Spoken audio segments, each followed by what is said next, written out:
कल्याणमधून इसिसमध्ये भरती होण्यासाठी गेलेल्या 4 तरुणांवरही झकीर नाईकचा प्रभाव, परतलेल्या आरिफ माजिदची एनआयएकडे कबुली। पावसाळी सहलीसाठी पर्यटकांची नोळावल्यात गर्दी, मुंबई पुणे एक्सप्रेस हायवेवर वाहतूक कोंडी, वाहनांच्या लांबच लांब रांगा। पुण्याच्या पीएमपीएलचं गाडं सक्षम अधिकाऱ्या वाचून अडलं, 8 वर्षात 14 अधिकारी बदलल्यानं पुणेकरांच्या नशिबी हाल अपेष्टा कायम।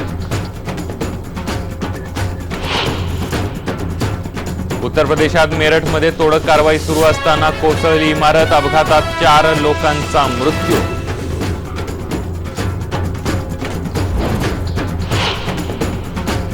श्रीनगरच्या अनेक भागात संचारबंदी लागू, अमरनाथ यात्राही आजसाठी केली स्थगित, दहशतवादी बुरान वाणीला ठार मारल्यावर खबरदारी।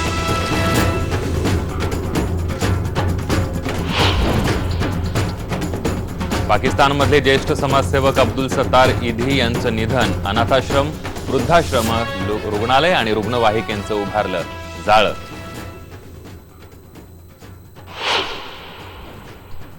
आणि संत तुकाराम महाराजांचा आजचा मुक्काम सराटीत आणि ज्ञानेश्वर माऊलींचा पालखी सोहळा आज जाणार नातेपुतेमध्ये मुक्कामी।